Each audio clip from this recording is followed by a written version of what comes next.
आप में से काफी लोग सोचते होंगे कि बड़ी कंपनियां या जो ब्रांडेड कंपनियां होती हैं ब्रांडेड प्रोडक्ट की, उनकी सेल तो धकाधक आती रहती है और बहुत ही दबा के उनका माल प्रोडक्ट बिकता रहता है मार्केट में।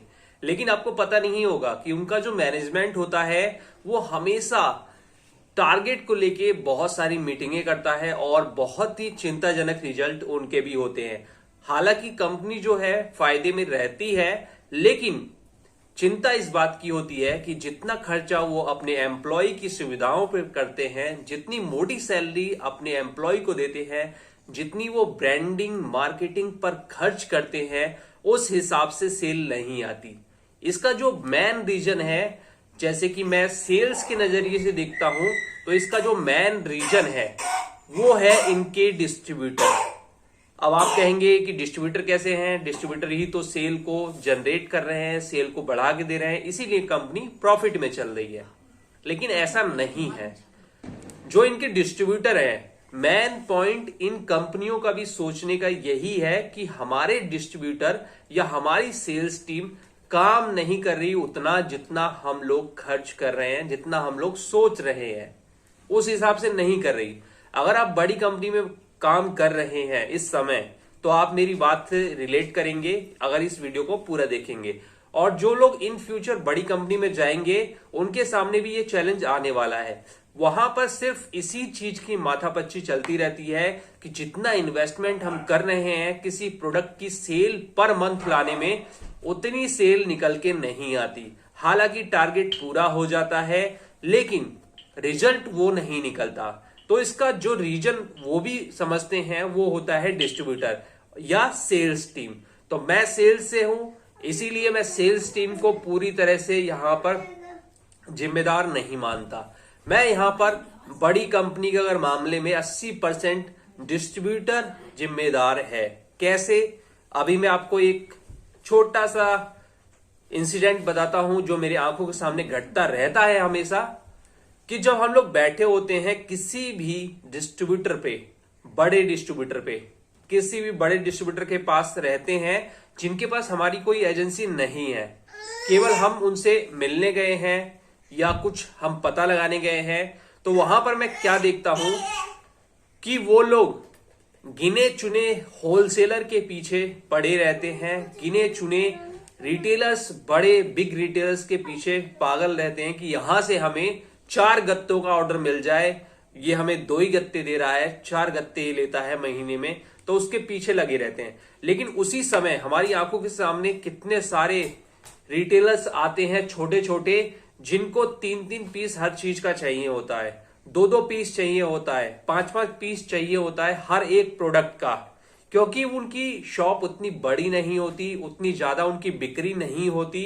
तो अगर वो बल्क में भी माल ले लेते हैं तो एक्सपायरी का डर हो जाता है। और आपको तो मार्केटिंग की हकीकत पता ही है कि जो डिस्ट्रीब्यूटर है यहां पर भी बदतमीजी करते हैं। डिस्ट्रीब्यूटर है वो छोटे रिटेलर्स का एक्सपायरी नहीं उठाते, या उन्हें बहुत परेशान करते हैं, या बहुत ज्यादा माल पुराना हो जाता है, उतनी देर में तो वो डैमेज भी हो जाता है, उनके चूहे भी कुतर देते हैं, चीजें नष्ट हो जाती हैं। उसके बाद उसमें से कुछ गुनी चुनी चीजें कुछ डिस्ट्रीब्यूटर वापस लेते हैं। तो ये तो दूसरी कहानी हो गई, इसकी तरफ हमें जाना ही नहीं है। हमें जाना है कि वो 3 जो पीस का ऑर्डर देने आते हैं, लेने आते हैं, कई बार तो एजेंसी को ढूंढते ढूंढते आते हैं कि भाई हमारे एरिया में ये एजेंसी है, क्या आप ही हैं? अच्छा चलिए, मुझे ये ऑर्डर मतलब मुझे ये सामान लेना है, ले लें। तो डिस्ट्रीब्यूटर शुरू में तो सोचता है कि बहुत मोटी पार्टी आ गई है, तो वो सही से बात करता है, और जैसे ही वो ऑर्डर बताता है उसके बाद डिस्ट्रीब्यूटर हुआ या उसके जो लड़के अकाउंटिंग वाले हुए, वो तुरंत ही निराश हो जाते हैं और उस रिटेलर्स के प्रति उनका जो व्यवहार होता है वो तुरंत ही चेंज हो जाता है। उनको लगता है यार ये 2-2 पीस 3-3 पीस वाला हमारे पास क्यों आ गया, ये होलसेल में ले लेता या कहीं और से ले लेता, ये हमारे पीस आ गया, फालतू में बिलिंग का टाइम खराब हो रहा है, मेरा 1 पेज बिल निकलेगा, ठीक है, या मेरे आराम में खलल पड़ गया। इस तरह के उनके विचार हो जाते हैं 2 पीस 3 पीस को। और इसका जो नेगेटिव इंपैक्ट ये पड़ता है कि रिटेलर्स खुद शर्मिंदा महसूस करता है कि यार इतनी बड़ी एजेंसी के पास आ गया मैं, और यहां पर मैं 2-2 3-3 पीस का ऑर्डर दे रहा हूं और सामने वाली पार्टी भी इंटरेस्टेड नहीं है, इनका मुंह बन गया है, शकल, इनकी शकल देख के ही समझ में आ रहा है कि ये मुझसे कह रहे हैं कि चले जाओ, इस तरह की ये हकीकत है। मैं आपको हकीकत बता रहा हूं, हर बड़े डिस्ट्रीब्यूटर, हर बड़े ब्रांड के डिस्ट्रीब्यूटर के सामने ये घटनाएं होती रहती हैं और वो भी इसमें इंटरेस्ट नहीं लेता। अब सबसे बड़ी बेकार बात तो ये है कि आप ही के एरिया में, आपकी सिटी में, आपके रूट पे, ऐसा भी नहीं है कि एरिया बहुत बड़ा है, किसी कॉलोनी के अंदर वो है रिटेलर्स, वो सारी चीजें आपके अगल बगल ही है, मेन रोड पर ही है, अच्छी सी मार्केट में ही है, लेकिन वो आपको नहीं जानता। या तो आपके लड़के नहीं जाते, आपके सेल्समैन नहीं जाते वहां पर, कंपनी के सेल्समैन नहीं जाते कि ये क्या ऑर्डर देगा यार, ये तो 2-2 पीस, 3-3 पीस का ऑर्डर देता है। अगर आपकी कंपनी के 6 प्रोडक्ट हैं और वो 3-3 पीस का ऑर्डर देता है तो करीब आपका 1000-1200 का ऑर्डर बन जाता है, 1500 का ऑर्डर बन जाता है। और ये लोग भी पेमेंट पूरी अच्छी तरह से देते हैं, इसीलिए आपसे वो नगद में खरीदने, कैश में खरीदने आपके पॉइंट पे आया है। तो यहां पर जो मेन बात निकल के आती है वो यही होती है कि डिस्ट्रीब्यूटर खुद उन्हें शर्मिंदा करवाता है कि भाई हम बड़े, बहुत बड़े डिस्ट्रीब्यूटर हैं, हमारे पास मत आया करो 2-2, 3-3 पीस का ऑर्डर लेके, होलसेल मार्केट में से ले लिया करो थोड़ा सा महंगा,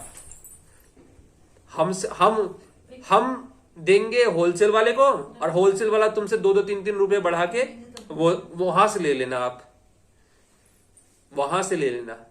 जबकि यही कंपनियां जब शुरू में लॉन्च होती हैं तो ऐसे ही छोटे छोटे रिटेलर्स के सामने गिड़गिड़ाती हैं, इनके सेल्स वाले, टीम वाले गिड़गिड़ाते हैं, और जब नया डिस्ट्रीब्यूटर बनता है तो वो भी इन्हीं के सामने पैर पकड़ के ऑर्डर मांगता रहता है।